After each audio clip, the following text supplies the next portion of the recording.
Hello, everybody. Welcome to today's session titled Working with Your Physician to Determine the Best Treatment for You with Dr. Megan Haymart. It is my pleasure to introduce Dr. Megan Haymart. Dr. Haymart is an endocrinologist at the University of Michigan in Ann Arbor, Michigan. Dr. Haymart's research focuses on variation in the management of thyroid cancer with an emphasis on the role of patients, providers, and health systems in thyroid cancer diagnosis and treatment. She participates in creating the National Comprehensive Cancer Network Thyroid Carcinoma Guidelines. My name is Matt. I'm an 11-year papillary thyroid cancer survivor from Seattle. And with that, I present Dr. Haymart. Hello, welcome. It's my pleasure to present Working with Your Physician to Determine the Best Treatment for You. And this has actually been inspired by some of the conversations that I have had with my patients. And so hopefully it's helpful for you as well. I have nothing to disclose. So today we're going to talk about many things, one being shared decision-making. And so this is very relevant to patients. And so I want to talk about what this means and how you can use it to your benefit. I'm going to talk about the importance of time. There's sort of two meanings to this, and so I'll get to it. The limits of the clinicians. And so we do have limitations, and so I'm going to talk about one of them. And then other resources that may be useful to you. So what is shared decision-making? So preference-sensitive decisions are situations where options need to be deliberated. They're things where there is not a right or wrong answer.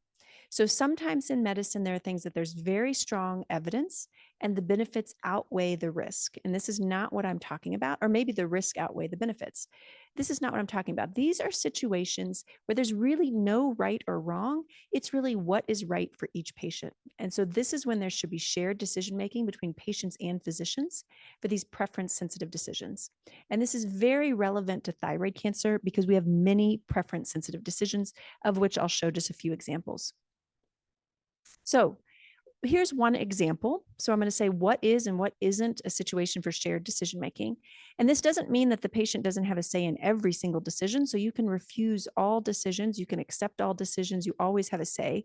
But shared decision making and this preference sensitive decision are very specific to where they're really, it's an either or sort of thing. So here's an example. A patient has a 2.3 centimeter papillary thyroid cancer. And out of 5 resected lymph nodes, there is a micrometastasis. So it's 3 millimeters in one lymph node. Should the patient get a pretreatment scan and possible treatment with radioactive iodine? So lymph node metastases are common. Micrometastasis can be different than patients with gross metastasis with extranodal extension. And so this is something where physicians may disagree on whether or not radioactive iodine is beneficial. It's something where the data is relatively inconclusive. And so this would be a preference sensitive decision. So the patient could work with their physician and decide what is best for them. So there are risks and benefits to both options. And so their personal values and priorities can come into play. So this next situation is less of a preference sensitive decision. It doesn't mean that the patient can't say yes or no to radioactive iodine, but your physician may have stronger words when they're recommending radioactive iodine. So a patient has a 2.3 centimeter papillary thyroid cancer. Out of 14 lymph nodes resected, 9 are positive for papillary thyroid cancer and 3 have extranodal extension. So extranodal extension is a higher risk feature and it can be associated with increased risk of recurrence. Should the patient get a pre-treatment scan and possible treatment with radioactive iodine? So if I was talking with a patient, I would have stronger use of words here. So I'd probably say I would recommend radioactive iodine. I would talk about the evidence where extranodal extension can be associated with recurrence. This patient still has an excellent prognosis, but if they have iodine-avid disease, this may be beneficial. In addition, I may talk about how thyroglobulin is easier to follow. So again, patient always has a say, but I just want to point out the difference between these two. The first one, there's really no great evidence one way or another that there's a right or wrong answer. This one, the data suggests that radioactive iodine is likely going to be beneficial. So what is the goal of shared decision-making? So the goal is that the patient understands the benefits and harms of the management options, and then they determine their personal preferences and values. So for example, if the first patient who had a micrometastasis had small children at a home, didn't have family members nearby that could watch the children, and didn't want the radioactive iodine, that might be fine. If the patient, on the other hand, felt like they wanted everything done, they understood the risk and benefits of radioactive iodine, that too might be fine. So they have to consider their personal priorities and values, and then the patient and physician can mutually agree upon a course of action. So remember, there's no wrong answer. It's just the right answer for you. So I want to talk about, do patients feel that they have a role in decision making? And so the goal of this talk is really to empower you. You should have a role. But many times patients aren't feeling it like that. And so I want to talk about that a little bit more. So this is way back looking at the 2009 guidelines. So not the most recent ATA guidelines, the 2015, but the 2009. And in 2009, they looked at the data and they said there's certain circumstances where radioactive iodine is clearly beneficial. There's circumstances where it's clearly not beneficial. And then there's tons of circumstances where there's conflicting data. And so you can see right here where there's the conflicting data versus where there's no evidence, where there is evidence it's beneficial or there's evidence it's not beneficial. And so our group did a study where we purposely selected patients that would have been in that conflicting data category. So we excluded patients who did not receive total thyroidectomy because they're not candidates for radioactive iodine. We excluded patients where radioactive iodine is not recommended or it's always recommended, because again, this wouldn't be a typical preference sensitive decision. And we ended up with 2,632. And after we excluded everyone that sort of didn't meet our criteria, we had 1,319. So these are 1,319 patients like you that had differentiated thyroid cancer, the majority having papillary thyroid cancer, the median age being in the 50s. So they're patients very similar to some of you. And then we surveyed these patients. So these were patients seen with this, they're affiliated with the SEER sites in Georgia and LA, but they're patients that have known thyroid cancer. We know the details of their thyroid cancer. And we asked them, did you get radioactive iodine? So we describe what radioactive iodine is. And we ask them, did you receive radioactive iodine after your thyroid surgery? No or yes. And this is usually pretty memorable. Most patients know if they received radioactive iodine. We then asked them, did you feel you had a choice about whether or not to receive it? No, yes. How strongly did the doctor you consult for thyroid cancer recommend one option over the other? And this was a Likert scale from strongly against to strongly recommend. So it was a scale. And how satisfied are you with the decision about whether or not to have radioactive iodine? Not at all to totally satisfied. So these results may surprise you or they may not. So 76% of the sample reported receiving radioactive iodine as part of their thyroid cancer treatment. 56 reported not having a choice about receipt of radioactive iodine. So that's the concerning part. So these were all individuals who should have been candidates for shared decision-making. There were individuals where there was no great data. By the way, these were individuals diagnosed in 2014 and 2015. And so they were treated just before the new ATA guidelines came out. And so people should have been following the 2009. But yet over half didn't feel they had a choice. 95% of those who physician recommended radioactive iodine received it. 23% of patients received it when their physician recommended against it. So the physician's opinion was very powerful. 85% of patients who perceived they did not have a choice received it, compared to 68% who felt they had a choice. So when patients felt they had a choice in this sort of preference-sensitive decision, they were less likely to receive radioactive iodine. So fairly alarming data. And then what may or may not surprise you is individuals who felt they had a choice were more likely to say they received just the right amount of information and they had just the right level of involvement. And so again, having a say in your care makes a difference in patient satisfaction. And for many, many thyroid cancer decisions, you should have a say in your care. So having a role in treatment decision-making can, 1, improve the choices made, 2, lead to greater decision satisfaction, and 3, lead to greater report of involvement in decisions. And so the reason I'm sharing this with you is I want you to feel empowered to have a say in your medical care. And especially in regards to thyroid cancer, many, many of our choices are preference-sensitive decisions, things where there may not be great data one way or another. But there is a caveat. So there is a challenge to shared decision-making, and that is time. So for proper shared decision-making, it takes a lot of time. So optimal shared decision-making includes the clinician defining the problem. So do you or don't you need radioactive iodine? This is what your pathology showed. The clinician making it clear when there may not be a set opinion about what's best. The clinician lists options, including no action. The clinician explains pros and cons of options. The clinician checks if you prefer things in words, numbers, or visual displays. They explore your expectation and fears. They check to see that you understood the information. They provide opportunities for questions. They ask how involved you want to be in the decision making, and an option for deferring the decision, which I want to come back to, is provided. And so the challenge to that, as many of you know, is that your clinician might have 15 minutes with you if it's a return visit. It's usually 15 to 30, or 45 to 60 minutes with you if it's a new patient visit. So these are short visits. That's a lot to encompass in one visit. And so that is the challenge. That's the reality. And then after they see you, they're on to seeing new patients. So there is a challenge to shared decision making. And related to this, there's been data from other cancers and from thyroid cancer, like what I just showed you, where maybe it's not always great. So this is not with thyroid cancer. This is conversations about lung cancer screening. And they actually recorded these conversations, and they used a validated scale to decide to what extent the physicians involved the patients. And the score that they got was very low, and the mean time spent discussing lung cancer treatment was less than a minute, so really short. So that is a problem. The clinic visit is short. Your physician has other patients they're seeing. There's a lot of information to go over, but there is a solution. And the solution for thyroid cancer is you yourself actually have a lot of time. So do not feel rushed. Even though that visit might be short, you have time for most preference sensitive decisions. There are a few exceptions, but most of the time, take your time, think about it. So one, you can go home and talk with family and friends. Family and friends might know where your worries lie, where your preferences lie. They might be able to help you with childcare. If it's something like radioactive iodine, they can help you troubleshoot barriers to whichever path you want.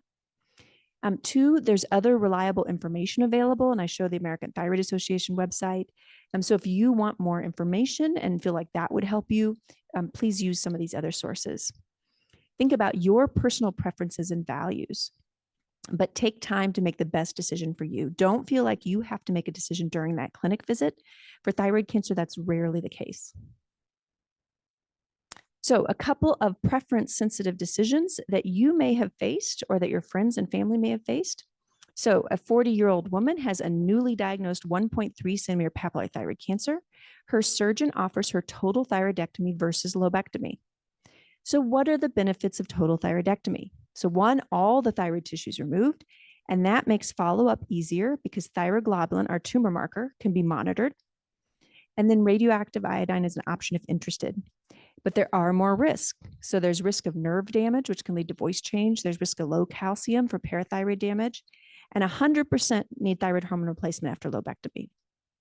What are the benefits of, or after total thyroidectomy? What are the benefits of lobectomy? So less risk to nerve damage. They're only going in on one side of your neck. Less issues with low calcium because you're always going to have the other two parathyroids on the opposite side that are functioning. And 20% need thyroid hormone replacement. But there is thyroid tissue left, and follow-up is more difficult because thyroglobulin is not terribly useful. So you need to rely on the ultrasound, and you need a clinician who's really comfortable doing neck ultrasound. So this is an example of a shared decision-making. It's a preference-sensitive decision. There's really no right or wrong answer. And so her surgeon offers her either. But you can imagine there might be two patients who have identical pathology, but they might have different preferences. One may be a singer, and having damage to her recurrent laryngeal nerve, which could affect her voice, could be career changing. And so she may want a lobectomy. Another patient may live far away and doesn't have an endocrinologist who's comfortable doing neck ultrasound. They understand that thyroglobulin is a sensitive assay. They may be more comfortable having a total thyroidectomy and having the thyroglobulin being able to be monitored. And so again, no right or wrong answer, just what's right for each patient. So understand the benefits and risk and consider your personal preferences. So we talked a lot about shared decision-making, and the goal is to empower you. I also want you to know about another issue that's really common. Lots of our patients have it, and it's worry. So worry is incredibly common. It is normal. And your clinicians recognize that you have worry, but they're not always the best at handling it. And so I'll explain that. So what is cancer-related worry? So it's the negative thoughts that one may experience with a cancer diagnosis. So distress refers to the social, emotional, spiritual, and physical suffering that causes a person to feel afraid, sad, depressed, or anxious. Anxiety disorder and depression are a little bit different because they meet diagnostic criteria for a mental health condition. So lots of our patients have cancer-related worry. Lots of our patients have distress. That is common. And so again, this is a survey that we perform. These are patients affiliated with SEER Georgia and LA. They're 2 to 4 years after diagnosis. These are individuals who are all disease-free. So we excluded the individuals who had recurrence or persistent disease. And in these individuals who are disease-free, 41% worry about death, 44% harms from treatment, 58% about their family at risk, 55% about impaired quality of life, and 63% worry about recurrence. So if you are worried, you are not alone. Many patients with thyroid cancer are worried. This worry does impact the patients. So if you look at the bar graph here, the light gray is when patients were first diagnosed. The dark, like blackish gray, is 2 to 4 years after diagnosis. So worry about your daily activities. This worry can impact daily activities. It can make you feel distant from family and friends. It can make you feel upset. The good news from this bar graph is you can see that over time, less patients are worried. So that's great. The troubling news is you can see that for many, up to 25%, there is still significant worry and it impacts their life 2 to 4 years later. And so that's concerning. So what do physicians do when they see this worry? And so again, we surveyed endocrinologists and surgeons that treated these patients. So all of these are individuals who had at least one thyroid cancer patient. Many had several. And we had 448 respondents, so 69%. And we asked physicians, how worried are your patients at time of diagnosis? And so the good news is they do recognize their patients are worried. So 65% said quite or very worried, 27% said somewhat, and then 8% said a little or not worried. So the good news is your physicians know that you're worried. Your physicians also recognize that that worry can influence treatment and surveillance. So the dark bar is a lot, light is sometimes, that sort of middle gray is sometimes, and the light is never or rarely. And the big take-home point is when patients are worried, it definitely leads to longer clinic visits. It leads to more labs. It leads to more medical care. It leads to more surgical care some of the time. And so this worry is influencing healthcare utilizations, and your physicians recognize it. Many of you recognize it. And the thing is, your physicians try to help. So you can see that we asked them, what do they do when their patients are worried? And they say they make themselves available, which is great. They're trying to help. But is that optimal? And so that's the issue, is that the best way to manage worry? So I think your physicians can help some, but there may be other things they can do. So you can see the second bar is that they refer to educational websites. They encourage patients to talk with family and friends. They refer patients to support groups, to counselors. So very few refer to counselors. And so patients have worry. Physicians recognize they're worried. They try to help, but is it optimal? I'm not sure. And this is a qualitative study. So this is a colleague at my institution, but not myself who did this study. And this was an audio recorded conversation of 30 patients and 9 surgeons. Patients expressed negative emotions during treatment decision-making. And surgeons talked about, yes, we recognize that they're having these emotions. We're going to use education to help them. So less about empathy, less about validation that worry can be normal. And so her endpoint was that the future goals should be for surgeon empathy, validation that worry is normal, and education. And I think that there's even more. And so worry is common, worry is normal. If it impacts the quality of your life and you feel your physician alone cannot support your worry, I think it's time for physicians to recognize there's also other resources. And so there is hospital social work, hospital psychology, community-based nonprofits and local chapters, national organizations. There's online support groups like ThyCa. There's general cancer resources that talk about distress. And then there's thyroid cancer specific resources with ASCO, NCI, and THANK. And so I think that there are resources out there. If any of you are experiencing worry, that's normal. For most of you, your physicians try to help. They really do. But if they don't always meet your needs, I think that there are other resources that may be useful. And so I just wanted to make sure that you're aware of those. So for this, I tried to let you know the things that I think would be helpful when my patient comes into the office, to know that one, they have a choice in their decision making, and they should feel like they can take time to make that decision. Two, I do recognize that they're worried. I definitely do try to help. But if they don't feel that I meet all their needs, there are other resources available, and patients should not be afraid to use those resources. So thank you very much. And at this time, I will open it up to any questions. Dr. Haymart, how frequently, just an estimate, right? You've encountered patients when you talk about or discuss about radioactive iodine, fear of other malignancies. How do you approach that? So that's a great question. So the question was, when we talk about radioactive iodine with patients, how often is it that patients are worried about other malignancies? And so this comes up a lot. And so I do try to reassure patients. So big databases such as SEER have shown that there is an association with second malignancies, especially like leukemia. So especially that, but also solid cancers. But the number of patients that experience that is very, very low. So incredibly rare, meaning that in all my time treating thyroid cancer, I've actually not had one patient who had a second malignancy that we think was related. That being said, there are other studies that show like sometimes breast and thyroid cancer patients can have both of those. That gets tricky because we don't know, is it genetic? Is it screening bias? We don't think that it's necessarily related in regards to the radioactive iodine causing it, because we've seen it goes both ways. So I try to say that this association is very rare. It does exist, but it's not something we see commonly. The more common things that we definitely see salivary gland inflammation. We see dry eyes and tearing. So that's very common. And that's, more common with higher radioactive iodine doses. And so I have many patients with those issues. No one that I know of who's had the second primary malignancy, but it is something to be aware of. And that's truly something they ask a lot, because of course that's scary to patients. Do you have any tips for encouraging my doctor to do genomic testing?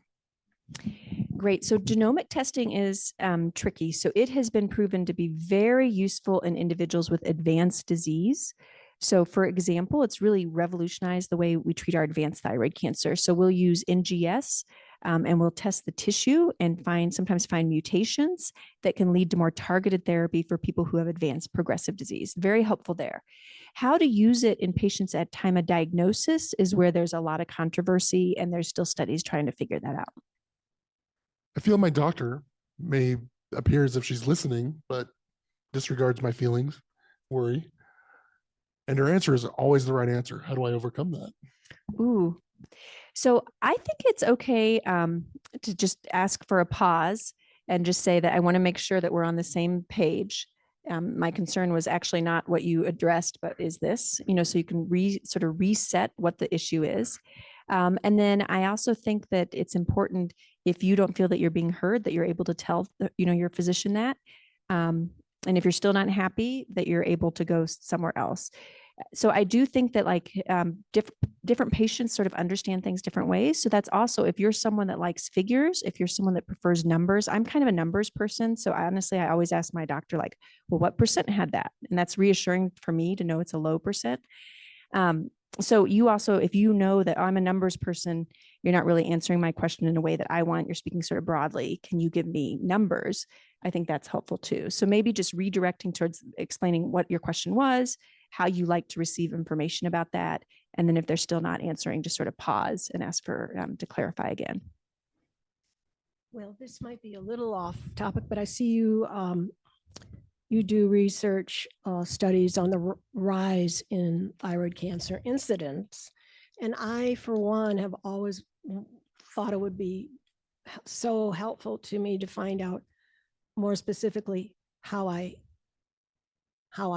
came to have thyroid cancer.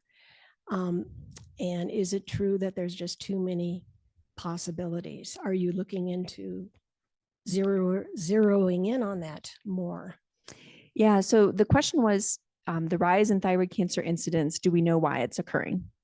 So it's thought that it's probably multifactorial. So for example, part of it is there's thought to be a small or a reservoir of disease that maybe would just be there and never cause a problem. So for example, some people have died and on autopsy, they have a small thyroid cancer. It never caused a problem. They died of a car accident, and they're 80.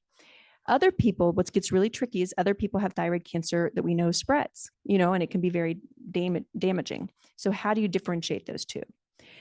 So the thought is that the rise in incidence is somewhat picked up by we're picking up more of these small cancers that wouldn't have caused a problem. And then there's also an investigation if there could be some sort of environmental factor. So people are looking into obesity is sort of a common thing that people are looking into. So could there be something with obesity that's associated with increased risk of thyroid cancer? So it's all still in the investigative stage. The only known risk factors, if we're talking about well-differentiated thyroid cancer, not medullary anaplastic, the only known risk factors are family history, which for differentiated thyroid cancer is only about 5%.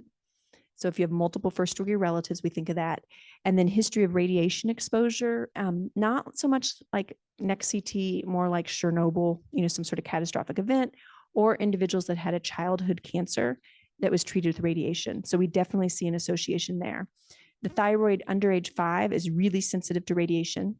And then also under age 20 is more sensitive than someone my age. And so those are the only known risk factors, but they're investigating it to see if there's more. So the thought is multifactorial. Some of it may be overdiagnosis, like we're picking up disease that if we didn't pick up, it would never cause harm.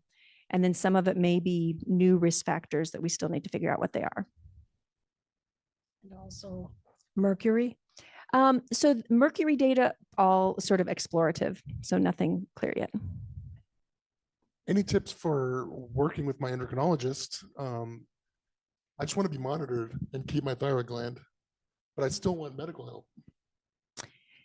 So so I think if you communicate with your physician, I think that, to clarify what your goals are and to see if your physician and you have the same goals, I think that that's helpful.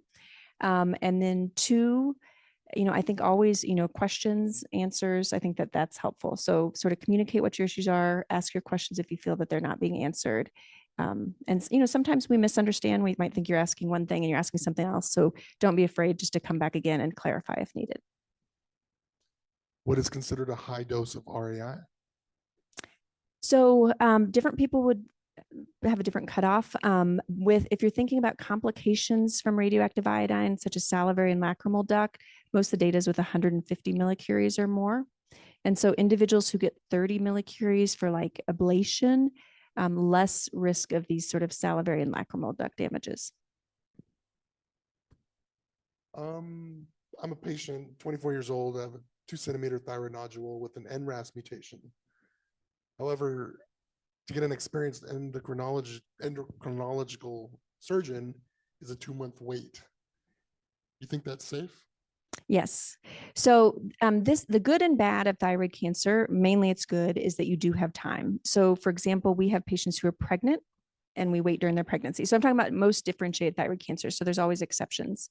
And then with RAS mutations, it can even be a debate, like some of these are not cancer, so some of the RAS mutations end up being adenomas, whether or not they're sort of a precancer condition, people debate, but it's okay to wait. Sometimes patients, 2 months is not surprising, although I'm sure it adds to your anxiety and worry. Like I definitely acknowledge that, but it is not unexpected and it's unlikely to be harmful. And it's definitely common that individuals wait periods of time, like, as I mentioned, for pregnancy and things. Can you share your thoughts on, or maybe you don't know, how many cancers are picked up due to imaging after a car accident? Great question. So we tried to look at this one time. I had actually thought that I was seeing more patients that had these incidental findings in clinic. So I see them a lot, especially probably because I work in the cancer center. And so individuals will have PET scans or CT scans for other cancers, and then they have incidental thyroid nodules noted. So we tried to look at it with big data, and it was a proportion of the diagnosis, but surprisingly, there was a larger number of individuals who had an ultrasound without any other prior imaging, suggesting that there may have been a screening. So someone was looking with the ultrasound instead of that they got a CT for neck pain, or, from a car accident. And so I'd have to go back and look at the numbers, but I think it's probably like a quarter roughly that are found due to sort of this incidental discovery after another imaging. But it's more that are picked up with ultrasound. And when studies have looked at why those ultrasounds were performed, sometimes they're for things that are very reasonable, like the patient has a big nodule that they noted on exam and they saw it shaving and it wasn't there before. Other times the ultrasounds are being performed for things that we don't recommend. So for example, someone has a slightly elevated TSH, but no nodule on exam, and an ultrasound's ordered, or someone has positive antibodies to their thyroid, and that's not recommended, but an ultrasound's ordered. So sometimes these are occurring because of ultrasounds being ordered for things that we wouldn't normally recommend. Do all HCA progress to HCC? And if so, about what's the average length of time? So unknown. So HCA, so adenomas, are thought to be benign, but there is some theory that could they be precancerous? Could they sort of be on the spectrum? But they're not cancer. So if you had it picked up, you did not have cancer, it is gone, you are fine. But we don't know if they're sort of related and how. And so it's usually adenomas, minimally invasive, and then invasive. Hürthle cell carcinoma that's invasive is more concerning. Minimally invasive is usually very treatable. Is it possible to shrink thyroid nodules? So an exciting new thing now is with radiofrequency ablation. So this was not really widely available in the US 5 to 10 years ago. And it's about 20 to 30% of all thyroid surgeries are performed for benign disease, so nodules that we know are benign. And so I think that radiofrequency ablation is really going to revolutionize our care of patients. So for patients who have big benign nodules with 2 benign biopsies and it's symptomatic, radiofrequency ablation is now an option, and it does shrink the nodule. It won't go away completely, but if patients are having compressive symptoms, it can sometimes alleviate those. But I think it's exciting. It's relatively new in the US, but it's been used in Europe and Asia for quite a while now. Great. Okay. Thank you so much. Thank you, everybody. And thank you for your time, Dr. Haymart.